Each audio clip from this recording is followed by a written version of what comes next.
UP में लगभग 27,000 से अधिक विद्यालयों को मर्ज करने की बात कर रही है। असली मकसद योगी सरकार का ये है कि वो शिक्षा की जिम्मेदारी से पीछे हटना चाहती है। शिक्षा सबका मौलिक अधिकार है। जो गरीब बच्चे हैं उनको शिक्षा से वंचित करना चाहती है। नरेंद्र मोदी जी अपने मन की बात तो कहते हैं, लेकिन साथ साथ उन्हें जनता की मन की बात भी सुननी चाहिए। विद्यालय में अगर 5 या 10 बच्चे भी आ रहे हैं पढ़ने के लिए तो उनको उस हिसाब से व्यवस्था की जाए ना। अमीर व्यापार भी करेगा, अमीर नौकरी भी करेगा, सब कुछ अमीर लोग बनेंगे, गरीब तो खाली वो रह जाएगा ठुल्लू। मेरा नाम कैलाश है, मैं परिवर्तनकामी छात्र संगठन बरेली का सह सचिव। तो आज आप ये जो प्रदर्शन देने ज्ञापन देने आए हैं कलेक्ट्रेट पर, क्या मकसद है?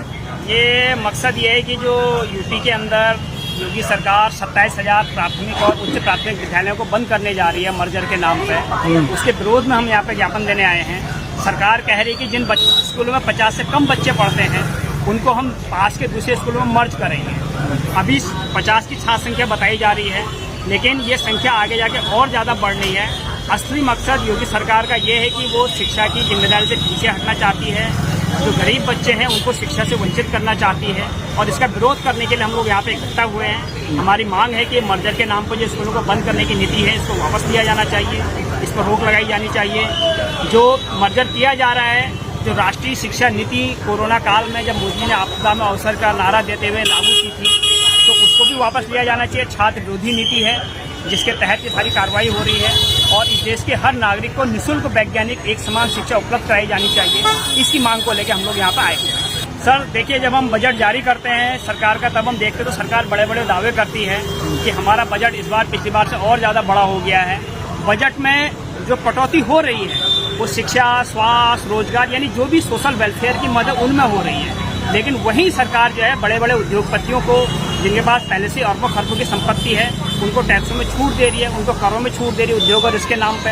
होना तो ये चाहिए कि उनको और नए टैक्स लगाए जाने चाहिए ताकि जो गरीब वंचित लोग हैं उनको सामाजिक सुरक्षा दी जा सके, ताकि समाज का एक समान विकास हो। सरकार तो उल्टी नीति पे चल रही है और इसके लिए हवाला ये दे रही है कि हमारे पास पैसा नहीं है। पैसा है, सवाल है कि खर्च किया जा रहा है। जनता पर नहीं किया जा रहा है, बल्कि जो उद्योगपति हैं, जो पहले से धंधा सेठ है, उन पर खर्च किया जा रहा है। इसीलिए उसका बहाना बना के बजट का रोना रोना। सरकार की मंशा साफ है कि जो एक लंबे समय से हम देख रहे हैं, भले केंद्र सरकार हो या राज्य की योगी सरकार हो, वो शिक्षा से लगातार अपने कदम पीछे खींच रही है, स्वास्थ्य से अपने कदम पीछे खींच रही है। जो सोशल वेलफेयर की स्कीम्स हैं इनको बंद किया जा रहा है, उनका कटौती की जा रही है। तो सरकार की मंशा साफ है कि जो समाज के शोषित वंचित तबके हैं उनको जो कुछ भी सरकार खर्च कर रही है उसको बंद कर दे और जो देश के धन्य सेठ हैं, जो वास्तव में सरकार जिनके हितों को साथ रही है, जिनके लिए काम कर रही है, उनकी तिजोरियों में और ज़्यादा सिक्कों की खनक बढ़ जाए, ये सरकार की मंशा है। मेरा नाम दिशा है, परिवर्तनकामी छात्र संगठन की कार्यकर्ता। तो क्या कहना चाहती हैं? आज आप यहाँ प्रदर्शन करने आए, क्या मकसद है? अभी ये कहती है, कुछ दिनों पहले यूपी सरकार का फैसला आया है कि वो यूपी में लगभग 27,000 से अधिक विद्यालयों को मर्ज करने की बात कर रही है। मर्ज के नाम पे विद्यालय बंद करने की बात की जा रही है। हम देखते हैं इस फैसले से जो यूपी के तमाम ऐसे छात्र हैं जो बहुत गरीब हैं, जो शिक्षा से हमेशा वंचित रहते हैं, जो गांव से आते हैं, उनकी शिक्षा पे बहुत असर पड़ेगा। इस चीज़ का हम लोग आज यहाँ विरोध करने आए हैं। देखिए, सरकार लगातार शिक्षा पे बजट को कम करते गई है। सरकार जो है तमाम अपनी बातें बनाती है। शिक्षा जो है, शिक्षा सबका मौलिक अधिकार है। सरकार लगातार अपने हाथ कहते हैं शिक्षा पे और तमाम ऐसे सार्वजनिक सुविधाएं हैं जो जनता को देनी चाहिए, छात्र नौजवानों को देनी चाहिए, उनसे अपनी जिम्मेदारी से पल्ला झाड़ते हैं। ये हम लोग लगातार जब से वो सत्ता में आई है हम लोग इस चीज को देख रहे हैं और शिक्षा पे लगातार हमले किए जा रहे हैं। इससे साफ उनकी मंशा है कि जो गरीब वंचित छात्र हैं उनको शिक्षा से वंचित किया जाए। सरकार गलत कह रही है, बजट उसको और बढ़ाना चाहिए। शिक्षा पे वो तमाम चीजों पर अपना बजट बढ़ा रही है, तमाम चीजों पे खर्चा कर रही है, तमाम विश्व गुरु देश को बनाने की बात करती है, अलग अलग सब चीजों में अपना खर्च कर रही है। लेकिन शिक्षा में इतना कम खर्च क्यों है ना? तमाम कॉलेजों पे क्यों हमले कर रही है, तमाम हॉस्टल क्यों बंद करती है?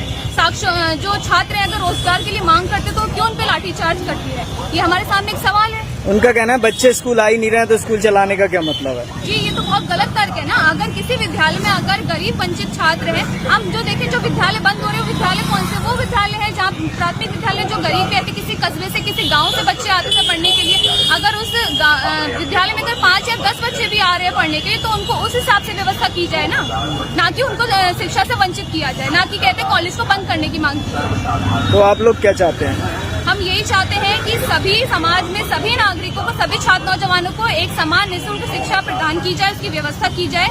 कॉलेज को बंद करने के बजाय, स्कूलों को बंद करने के बजाय शिक्षा तक पहुंच सकती है उसकी एक व्यवस्था की जाए, ये हमारी मांग है। तो बिल्कुल लंगर हो रहा है, आज हम देख ही रहे हैं अपने समाज में कितनी, अभी तो वो कहते 5 से 6 क्लास के जो छात्र हैं उनसे शिक्षा उसको छीन रही है। जी, मेरा नानक चंद शर्मा नाम है, मानवाधिकार कार्यकर्ता नवाबगंज से।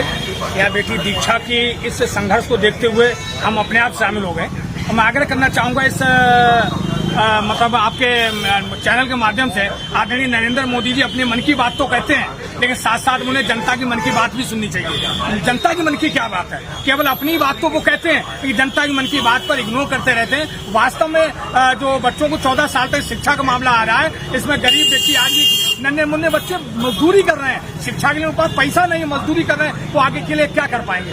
तो मैं दीक्षा जी के इस संघर्ष का समर्थन करता हूँ और उन्हें जो भी बीड़ा उठाया है, मैं आदरणीय मोदी से आग्रह करना चाहूंगा गरीब बच्चों के लिए एक निःशुल्क व्यवस्था का ठीक चाहे प्रारंभ केवल अमीरों के लिए ना सोचें, गरीबों के लिए सोचें। केवल कहने से कोई फायदा नहीं, क्यों नहीं होगा। जब वो मजदूरी कर रहे हैं तो एक बेहतर स्कूल में फीस ना देने पाने के कारण फिर तो बच्चे, फिर कहोगे नाबालिग बच्चे मजदूरी कर रहे हैं, पर कैसे पढ़ा पाएंगे बच्चों के लिए। आपका तो हिसाब हो गया, बच्चे पढ़ेंगे नहीं तो रोजगार देने की जरूरत नहीं, तो अमीर व्यापार भी करेगा, अमीर नौकरी भी करेगा, अमीर प्रधानमंत्री बनेगा, अमीर मंत्री भी बनेगा, सब कुछ अमीर लोग बनेंगे। गरीब तो खाली वो रह जाएगा ठुल्लू, खाली यहाँ मजदूरी करते रहो, जहाँ तक एक दूसरे की गालियां खाते रहो। देखिए, सबसे बड़ी बात है, पहले कांग्रेस की सरकार थी। कांग्रेस सरकार क्या काम करती थी, कुछ लोगों से मजदूरी करते थे, उनके बदले में अनाज दिया करती थी। आज सरकार फ्री आप अनाज दे रही है, मैं इसका विरोध करता हूँ। काम कराए ना उनसे, उन्हें दे दो 10 दिन का, तुम्हें गांव में सफाई करवाएंगे, झाड़ू लगवाएंगे, उसके बदले अनाज देंगे। आज की तारीख में इस अनाज देने से जनता हरामखोर होती जा रही है, काम करने की इच्छा नहीं होती, मजदूर मिल नहीं रहे, उन्हें क्या चिंता है, मिल तो जाता है गल्ला आराम से। और